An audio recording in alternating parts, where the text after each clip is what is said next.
Hi, thanks for joining us on the Nourishing the Community Podcast, where we're going to be talking about all things happening in the community with nonprofits and community needs and how you, the listener, can get involved and make some change. I'm your host, LaDonna Parham. This is my co-host, Norman Hanks. Welcome to the show.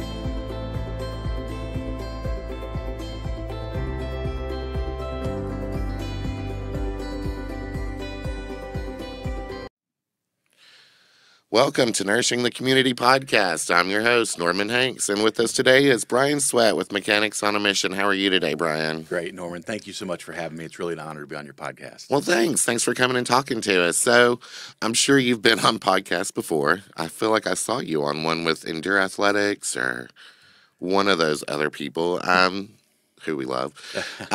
But tell us a little bit about who you are and where Mechanics on a Mission started and why it started.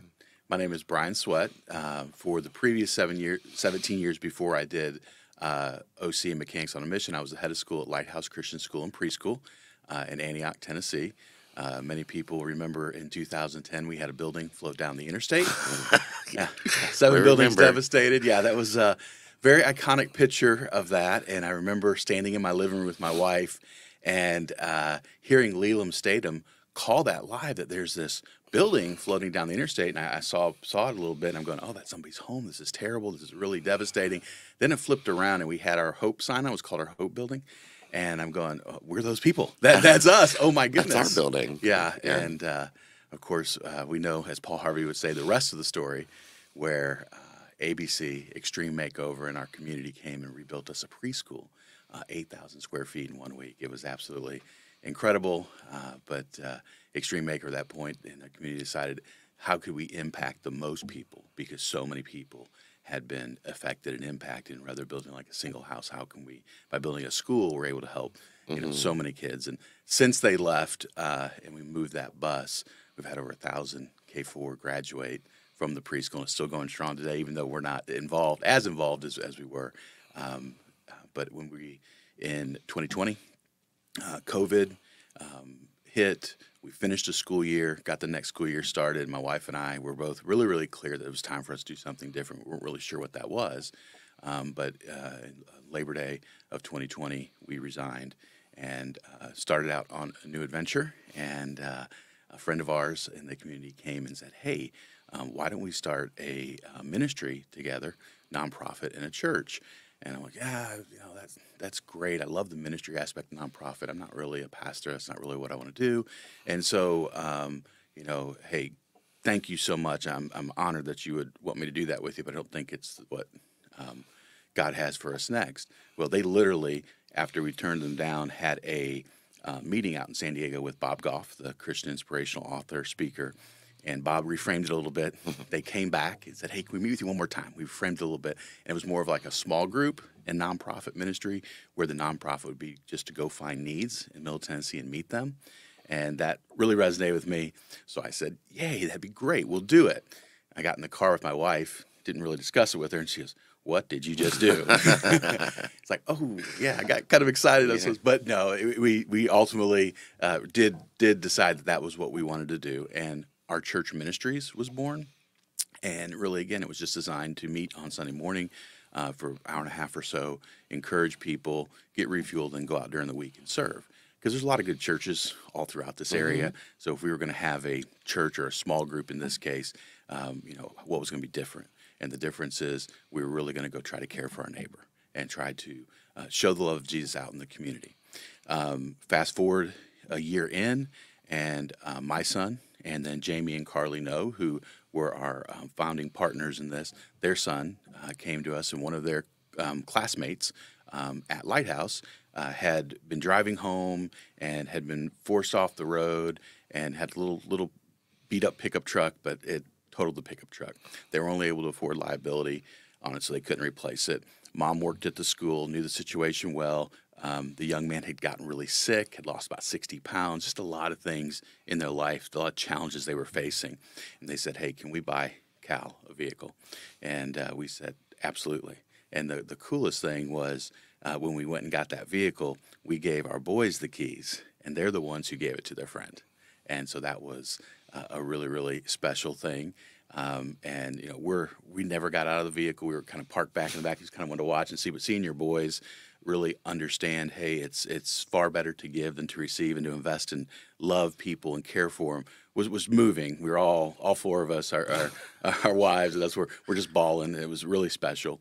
And then soon after that, and I don't know exactly the timeline, but some tornadoes had hit up in Kentucky, and Jamie was born and raised in Kentucky, and so we purchased a couple vehicles for people there.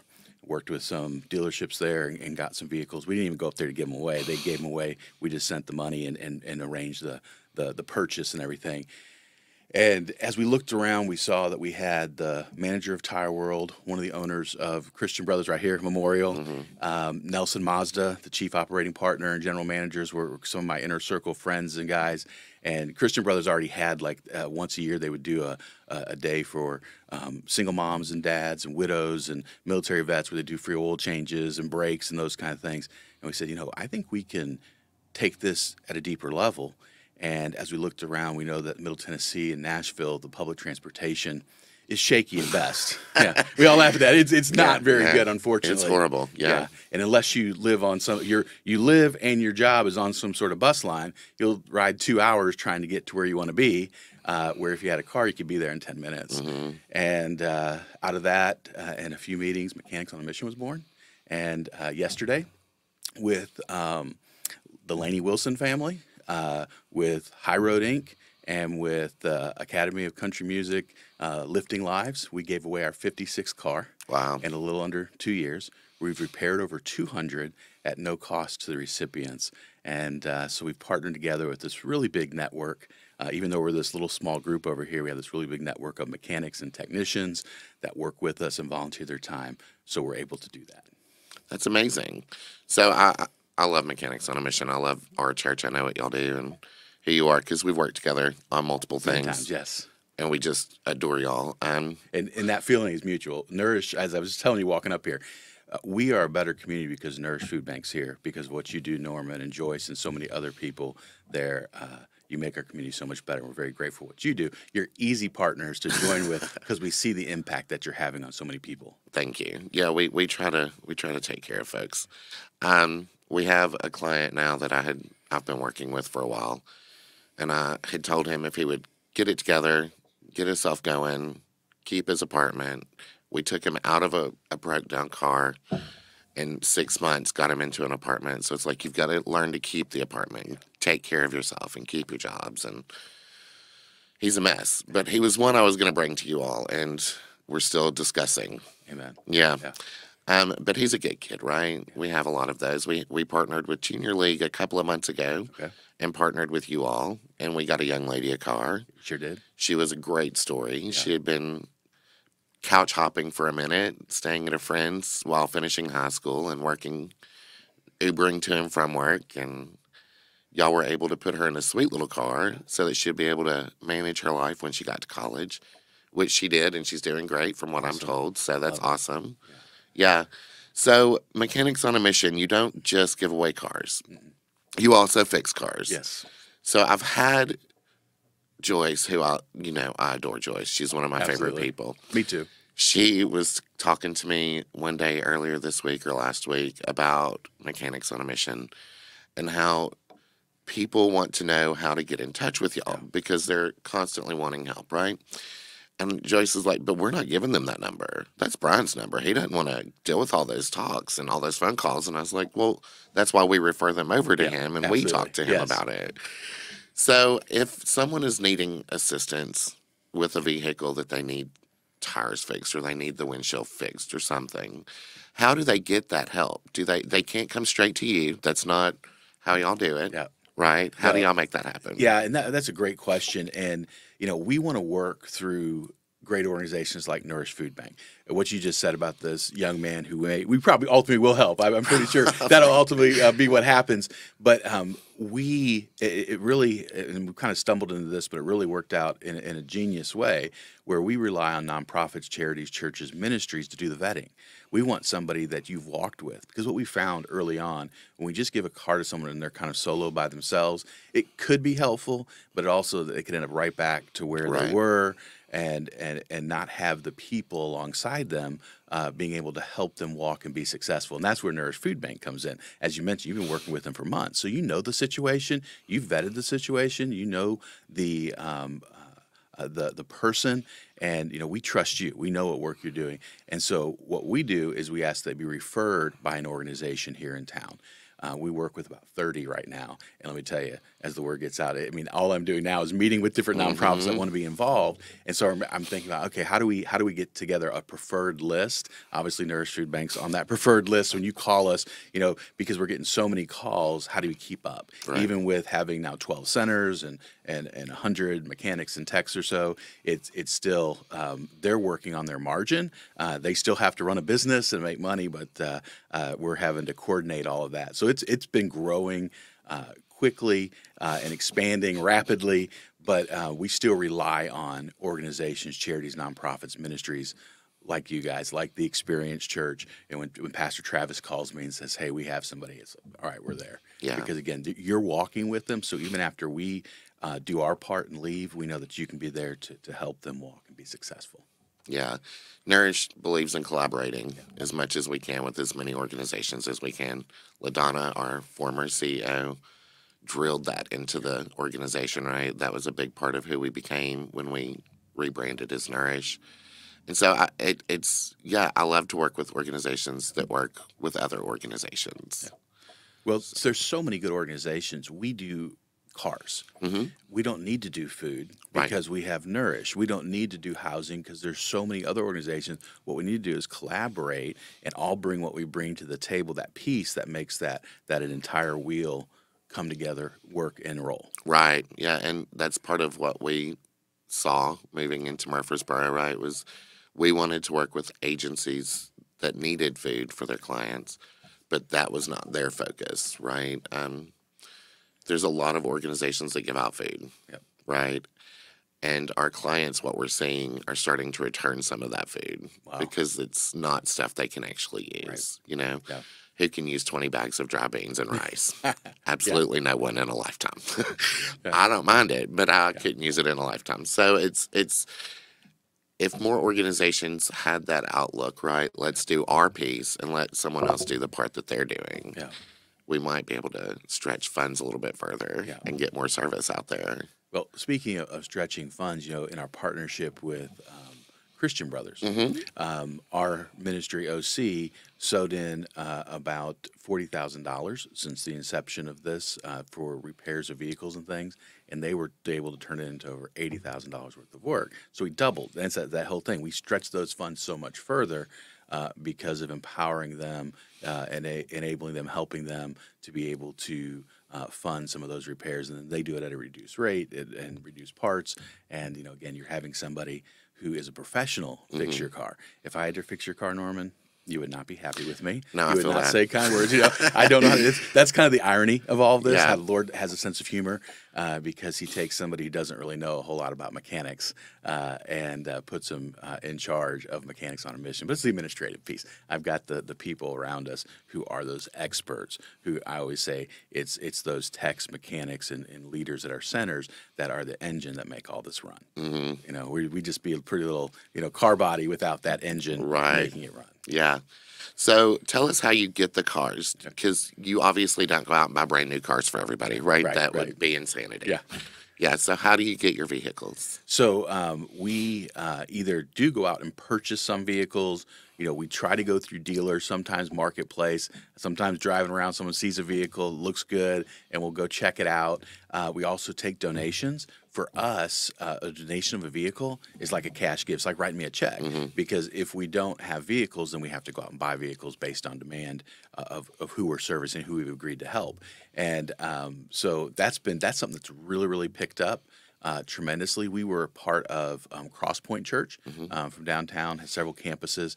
We were their Christmas Dollar Club beneficiary, and we gave a box truck to Open Table Nashville, which takes our unhoused friends and tries to get them into permanent housing, and they needed a truck to move some of their belongings and things. So we're able to do a box truck for them, which we've never done a box truck. That's a whole nother story. Yes, it is. When they called us to do a box truck, I'm like, well, Laura, that's not really what we do. But I felt really strong we were supposed to do it, and literally within 24 hours, we had a box truck. That's amazing. It was crazy. Yeah, we wrapped it for them. It was just an amazing thing. Then we also were able to give a Mazda CX-9 that Nelson Mazda donated to a immigrant family, 17-year-old girl who was here working hard for her family and needed to be able to get to work and didn't have the transportation. So it was really beautiful to be part of that Dollar Club. But they show that across their campuses, and some 20,000 people attend their different campuses. That's a guesstimate there. I don't know that for a fact, but it's a lot of people. We've started getting lots of phone calls about people wanting to donate vehicles. And in fact, Thursday, we're driving to Atlanta to take my son down to Tampa, who's a third-year student at Trevecca, and he's doing an internship down in Tampa. And we're meeting a family. My parents live in Atlanta. We're meeting a family at my house who saw us on Cross Point watching it from Georgia, and are meeting us there to give us a Toyota Camry. Oh, wow. Yeah, so it's just kind of it's been very unique. So and very cool to see how God has provided what we've needed. It's been one of those things too that we're a small group. OC's probably 50 people strong, our ministry. Of course, like I said, we have a lot of volunteers connected with us outside, but the actual people that actually meet, and we meet at Rosso Constructors right here in town in a construction building. We don't want to build a building because we want to take our funds and give them away and bless people with it. And so it's just so grateful for Rosso, because if we had to rent a building, they don't charge us rent, they don't charge us anything. What they do is super gracious. And, if we had to pay for that, we'd have to take funds away. And we wouldn't be able to do as much. So we're super grateful for Rosso. But, it's been this amazing journey to watch God provide. And although we're not flush with cash or any of that type of thing for any means, I feel like Elijah and the widow, when the widow made him his last, used the last oil and flour to make him a meal. And yet it always then replenished. Every time there's need for another car, there's the resources. Every time we need another car, someone brings a car. And so it's been like that. It's really just kind of a miraculous thing, and really relying on the Lord and not just our own abilities. The Bible says, trust in the Lord with all thy heart, lean not to thy own understandings, in all the ways acknowledge him, and he'll give you direction. Sometimes that's hard to do when you're capable people, and I'm surrounded by capable people, right? When you're capable people. Yeah, and we're surrounded by capable people, but I think the Lord wants to show us, hey, you know what, when you rely on me, I can do things bigger and better than you ever dreamed. That's amazing. So another question. Okay. And did I answer your question about how people get to know us? Yes. Okay. You did, yeah. Good. So if there are people out there listening and they want to be a part of our church, or they want to help with Mechanics on a Mission in some way, what is the best way for them to reach out? Okay. Is there Facebook? Is there not the Twitter? Is there Facebook? Is there TikToks? Is there Instagrams? Is there email? What is their best option? So my kids always tell me Facebook's for old people. I'm 51, so I'm old people. Well, I'm not going to say that. So you can go to our Facebook at our church ministries. Okay. Or probably the best way is go to mechanicsOnAmission.com. Okay. Or mechanicsOnAmission.org, and you can contact us. The contact us on that is for a donation of a vehicle, or to volunteer. It's not to. We get a lot of people who don't read the little message right there and do that, which is fine. I mean, listen. However, we get connected with somebody, we're going to do our due diligence to be able to vet them as much as we can, but we know if we want to be effective, we need to have organizations and groups. Otherwise, all I would do is vet people all the time. I love talking with people, hearing their stories, trying to help and serve them, but I also realize that we can do a lot of talking and never do the action of being able to get the cars ready and things. So that's why we really rely on organizations like yours to say, hey, we've known this person for 8 months. Man, if they had a car, here's how it would impact their life, be life-changing for them. And so but people can go to our website at mechanicsOnAmission.com or .org, either one, and fill out the form there, and we will follow up. Okay. Are there links on your website to direct them to your social medias? Yes. Okay. I believe so. Okay. Jay Bowman Creative does all of our website and all that for us, and generously donates that to us. So they've done a fantastic job, and I think all that's there. If Jonathan was here, I could ask him that question. Heard, understood. Yeah, I'm just asking because I know there are people out there that love to give back. We have a great community here at Murfreesboro. We do have a donation link too, so if somebody wanted to donate funds Okay. and resources. In fact, in 23, one thing we really focused on, we wanted to really have a strong end of the year giving, which we did. We were really grateful for that. So we're really set into 24 nicely. But now, they say big gifts certainly help an organization, but small gifts sustain an organization. So we're really, our mantra for 24 is to really encourage people, just the average everyday person says, I can give $50 a month and do a recurring gift or $100 a month or $25 a month or $5 a month, whatever it is, but really try to get about 100 different recurring donors who would just go in there and set it up and just do that $25 a month, and knowing that, hey, we're going to impact somebody right here in our community. That's going to give them that life-changing gift, where if you don't have a vehicle in Middle Tennessee, it's really hard to be successful. Really hard. I was Really talking to someone in New York Friday. I think it was Friday. I had a Zoom meeting with someone with Uber up there because we're talking about a partnership. And she said, how do y'all get around down there? And I said, well, we drive everywhere. What do you mean, how do we get around? Well, is there a bus system? And I said, yeah, there is. There's 2 buses that run for like 6 hours a day. I don't know. There's not a great system in town. And she's like, oh. So yeah, that was a fun conversation for me. Service areas. So what area in Middle Tennessee do you all cover? So we say Middle Tennessee, and that has brought us into Dixon County, Sumner County, Davidson, Rutherford, Wilson, Williamson. I think that's probably where it is, but we'll go anywhere in Middle Tennessee if we feel like that's what the Lord wants us to do. Okay, that's awesome. Yeah, Nourish says we cover Rutherford County, Middle Tennessee, but we're serving people as far away as, the border of Tennessee. So it's hard to say no when there's a real need by somebody who's really trying to help themselves. So wherever that is, we have a little bit of flexibility there to go, okay, we're going to help them. Yeah. They need that help. That's amazing. I love that. What else, if there was anything else you wanted to tell us, what would it be? Our passion is that we get to inspire other people to say, hey, if these guys can do that, anybody can do something, right? And to find out what it was. Even at OC in our ministry, I always tell people, hey, listen, if the Lord lays something on your heart about something we're not even doing, let's go give it a shot. It may end up being a massive failure, but that's okay. We're going to try. And we'll fund it, and we'll do what we have to do. If you believe that what it is what you're supposed to be doing, and what we found more times than not, we start another little branch of ministry. We have beyond OC and Mechanics on Mission. We have Music with a Mission with Big Vinny and Jared and some others. And we also have Godspeed with Exotic Cars. So a lot of times we'll get together and we'll have a free concert for the community. We'll have the exotic cars there, and then we'll give a car away. And again, so we say, why do you do it, at these big events? And we debated that, but, we want to, again, inspire other people because to join in and to say, hey, I think I would love to be a part of that. It's always, this isn't us. We don't want any credit or anything for this. We want to give that glory back to the Lord. But it's that tension of letting people know what you're doing so they can join in, and then doing it quietly. Most of our giveaways are 9 or 10 people at a center. You were part of one. You know how that is. They're very quiet. But when there's a big event that would give us that opportunity, like joining with Crosspoint on the Dollar Club, the Christmas Dollar Club, it's hard to pass those opportunities up because so many more people find out about what you're doing and say, I want to be a part. I want to serve with you. Yeah.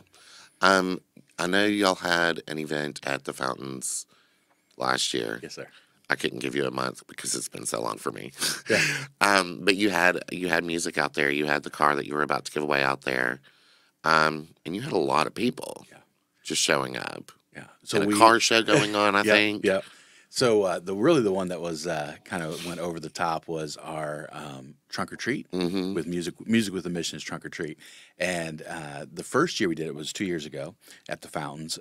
We were expecting 300 people, and 3,000 showed up. We spent $1,500 during the event to get enough candy to keep giving. I mean, it was the line was all the way back to the burger place, and it was insane, but it was awesome. It was so good, and it showed us that there's a need for really family friendly events that people want to come be a part of. And then we did this year and had about 5,000, give or take. And it was another amazing event, and the community has really gotten behind it even more. And again, it's just a free. There's our different ministries are absorbing all the fees there to go out and just say, hey, we love you, and we want to show you the love of Jesus in a tangible way. And anybody can come, and we'll serve anybody at any time.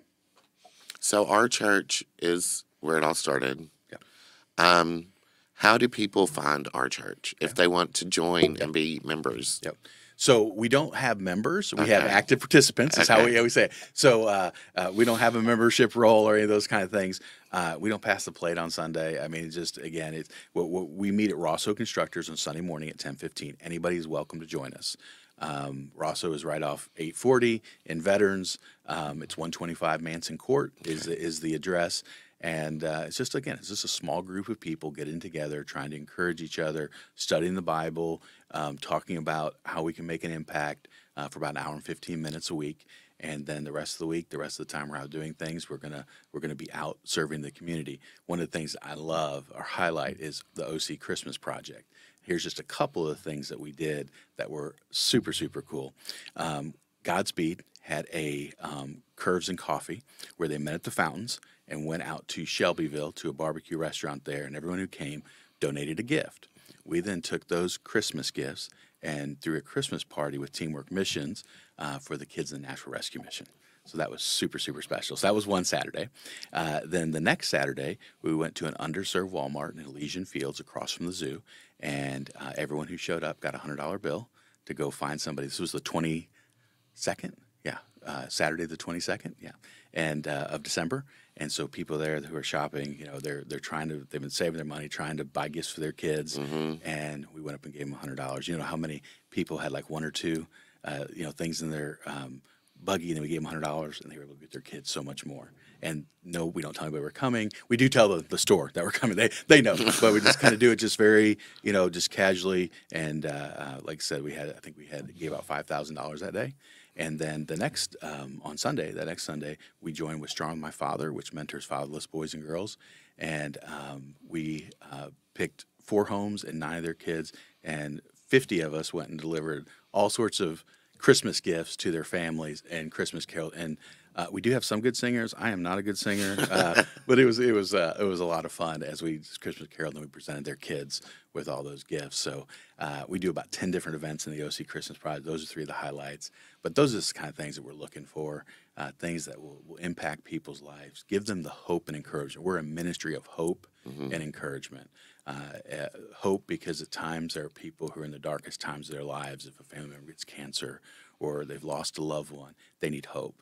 And then there's those who work hard like you at Nourish Food Bank who need encouragement because you get worn out. We're talking about you have a weekend, right? With the conversation we're having off air about the weekend, and you're just like, I could just tell you're tired. I mean, because you put so much in, and we want to encourage people like you because we know that if you decide, you know what, I can't do this anymore and walk away, what a gap that would leave in our community, what a gap that would leave at Nourish Food Bank. So we're trying to encourage leaders and people and those who are making a difference in our community too. So that's why it's a ministry specifically of hope and encouragement both. If it just was hope, that would be so hard. It's very, very heavy. Yeah. But being able to come alongside those leaders who are helping too, it encourages me and encourages our group as we encourage them. Wow, that's awesome. I think, Trent, is that a good place for us to call it? Because that just said everything, right? Wow. I'm glad you were here today, Brian. Thanks for coming and talking to me. Thank you for the honor of being here. That's really good. Of course. And I kind of knew where I was going. I said, this is going to be right back here. But so I was glad. I was like, I think I know. But yeah, well, thank you. Thank you so much to our church and Mechanics on a Mission for all you do. We're glad you're a part of our community, and we get to work with you. Amen. Can I give you an anniversary card to give Joyce? Yes, you Will can. You see her today? Yeah, I'll see her in a little while. And it's like her anniversary was last week, but we were gone. And then I thought I'd see her Sunday, and she had to pick up something from the airport. So. And as always, Trent, I want to say thank you. Yep. Spread the positive, bringing light to what's going right in our community. We're so grateful. Thanks, guys.